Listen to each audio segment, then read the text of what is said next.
പ്രിയപ്പെട്ട കൂട്ടുകാരെ, എല്ലാവർക്കും സുഖാണോ? ഇന്ന് ഞാൻ പറയാൻ പോകുന്ന കഥയുടെ പേര് തോട്ടക്കാരൻ കണ്ട സ്വപ്നം. ഒരിടത്തൊരിടത്ത് ഒരു തോട്ടക്കാരൻ ഉണ്ടായിരുന്നു. അദ്ദേഹത്തെ തോട്ടക്കാരൻ എന്ന് വിളിക്കുന്നതിൻ്റെ കാരണം എന്താണെന്നറിയാമോ? അദ്ദേഹത്തിന് വലിയൊരു മുന്തിരിത്തോട്ടം ഉണ്ടായിരുന്നു. ഒന്നും രണ്ടും ഒന്നുമല്ല, ഒരു 100 ഏക്കർ മുന്തിരിത്തോട്ടം. എത്ര ഏക്കറാ? 100 ഏക്കർ മുന്തിരിത്തോട്ടം. അതിൽ നിറയെ മുന്തിരിച്ചെടികളും ഇഷ്ടംപോലെ മുന്തിരിപ്പഴങ്ങളും. എല്ലാവർക്കും ആ തോട്ടക്കാരനെ വലിയ ഇഷ്ടമായിരുന്നു. അതിൻ്റെ കാരണം എന്താണെന്നറിയാമോ? തോട്ടക്കാരൻ വിളവെടുക്കുമ്പോഴൊക്കെ ഇഷ്ടം പോലെ മുന്തിരി പാവപ്പെട്ടവർക്ക് നൽകുമായിരുന്നു. ആർക്ക് നൽകുമായിരുന്നു? പാവപ്പെട്ടവർക്ക് നൽകുമായിരുന്നു. തോട്ടക്കാരൻ്റെ മുന്തിരിത്തോട്ടം മുഴുവൻ നോക്കിക്കൊണ്ടിരുന്നത് ഒരാളായിരുന്നു. അദ്ദേഹത്തിൻ്റെ പേരാണ് യഹോശുവ. അദ്ദേഹത്തിൻ്റെ പേരെന്താണ്? യഹോശുവ. ഓരോ മുന്തിരിച്ചെടികളെയും തൻ്റെ സ്വന്തം മക്കളെ പോലെ അദ്ദേഹം കരുതി പരിപാലിച്ചിരുന്നു. അങ്ങനെയിരിക്കെ ഒരു ദിവസം തോട്ടക്കാരൻ ഒരു പുതിയ ചെടിയുമായി തൻ്റെ തോട്ടത്തിലെത്തി. എല്ലാവരും ആകാംക്ഷയോടെ നോക്കി അതെന്ത് ചെടിയാണെന്ന്. അതെന്നാ ചെടിയാണെന്ന് അറിയാമോ? അതൊരു അത്തിവൃക്ഷത്തിൻ്റെ തൈയായിരുന്നു. എന്ത് വൃക്ഷത്തിൻ്റെ തൈയാണ്? അത്തിവൃക്ഷത്തിൻ്റെ തൈ. തോട്ടക്കാരൻ എല്ലാവരെയും വിളിച്ചുകൂട്ടി. എന്നിട്ട് പറഞ്ഞു, അല്ലയോ സഹോദരങ്ങളെ, ഇതെൻ്റെ പ്രിയപ്പെട്ട ചെടിയാ. ഇതിനെ എല്ലാവരും വളരെ പ്രത്യേകമായി നോക്കിക്കോണം കേട്ടോ. ഇതിൻ്റെ പഴം ഈ ലോകത്തിലെ ഏറ്റവും സ്വാദുള്ള പഴമായിരിക്കുമെന്നാ എനിക്ക് തോന്നുന്നത്.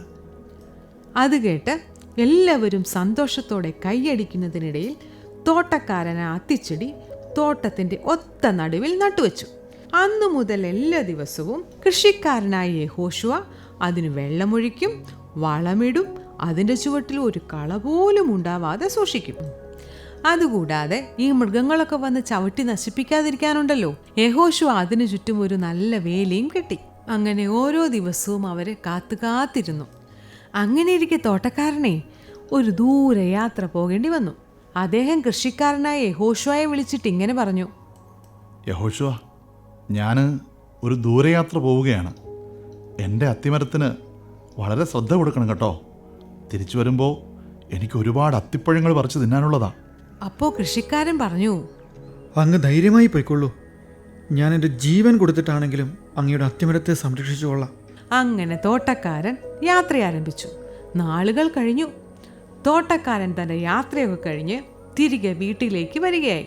അതിനിടയിൽ ഓരോ ദിവസവും അയാൾ വളരെ പ്രതീക്ഷയോടെയാണ് തള്ളി നീക്കിയത്. രാത്രി ഉറങ്ങുമ്പോൾ ഉണ്ടല്ലോ, ആ അത്തിവൃക്ഷം നിറയെ പഴങ്ങൾ നിറഞ്ഞു നിൽക്കുന്നത് അയാൾ സ്വപ്നം കാണുമായിരുന്നു. തിരിച്ചു വീട്ടിലെത്തിയ അദ്ദേഹം ആദ്യം പോയത് എങ്ങോട്ടാണെന്നറിയാമോ? ആ അത്തിവൃക്ഷത്തെ കാണാൻ. താൻ നട്ടുവെച്ച അത്തിവൃക്ഷത്തിലും നിറയെ ഫലങ്ങൾ ഉണ്ടാകുമെന്ന് കരുതി അദ്ദേഹം അതിനെ കാണാനായി ഓടി. പക്ഷേ അവിടെ ചെന്നപ്പോൾ കണ്ട കാഴ്ചയുണ്ടല്ലോ, അത് അദ്ദേഹത്തിൻ്റെ ഹൃദയം തകർത്തു കളഞ്ഞു. കാരണം എന്താണെന്നറിയാമോ? അദ്ദേഹം പ്രതീക്ഷയോടെ നട്ടുവളർത്തിയ അത്തിവൃക്ഷത്തിൽ ഒരു അത്തിപ്പഴം പോലും ഉണ്ടായിരുന്നില്ല. അയാൾ അവിടെ ഇരുന്ന് ഹൃദയം പൊട്ടിക്കരഞ്ഞു. എൻ്റെ എല്ലാ പ്രതീക്ഷയും തകർന്നടിഞ്ഞു. ഞാൻ ഇത്രമാത്രം സ്നേഹിച്ചിട്ടും ഇത്രമാത്രം സ്നേഹത്തോടെ വളർത്തിയിട്ടും ഈ അത്തിവൃക്ഷം മാത്രം എനിക്ക് ബലം നൽകിയില്ലല്ലോ. എനിക്ക് സഹിക്കാൻ പറ്റുന്നില്ല. അയാൾ കൃഷിക്കാരനെ യഹോശുവയെ അടുത്തു വിളിച്ചു പറഞ്ഞു, യഹോശുവ, എൻ്റെ പ്രതീക്ഷകൾ അവസാനിച്ചു. ഇനി എന്തിനാണ് ഇത് നിലം പാഴാക്കുന്നത്? ഇത് വെട്ടിക്കളഞ്ഞാല്. എന്നിട്ട് അവിടെ മുന്തിരിച്ചെടികൾ നട്ടുപിടിപ്പിച്ചു. അതാ ഏറ്റവും നല്ലത്. അദ്ദേഹം സങ്കടത്തോടെ തിരിച്ചു നടന്നു. അപ്പോൾ യഹോശുവ അദ്ദേഹത്തോട് പറഞ്ഞു, യജമാനനെ, അങ്ങ് വിഷമിക്കരുത്. എനിക്കൊരവസരം കൂടി താ. 1 വർഷം കൂടി ഞാൻ പരിപാലിച്ചു നോക്കാം. എന്നിട്ടും ഫലം തന്നില്ലെങ്കിൽ നമുക്കത് വെട്ടിക്കളയാം. അദ്ദേഹം അത് സമ്മതിച്ച് തിരിഞ്ഞു നടന്നു. കൂട്ടുകാരെ, ആ അത്തിവൃക്ഷം ആരാണെന്നറിയാമോ? അത് നമ്മൾ ഓരോരുത്തരുമാണ്. തോട്ടക്കാരൻ പിതാവായ ദൈവമാണ്. കൃഷിക്കാരൻ യഹോശുവ ആരാണെന്നറിയാമോ? അത് ഈശോയാണ്. ഈ ഫലം എന്താണെന്നറിയാമോ? അതാണ് നമ്മൾ ചെയ്യുന്ന നന്മ പ്രവർത്തികൾ. നമ്മുടെ ജീവിതത്തിലെ നന്മകളാകുന്ന ഫലങ്ങൾക്കായി ദൈവം ഓരോ ദിവസവും കാത്തിരിക്കുകയാണ്.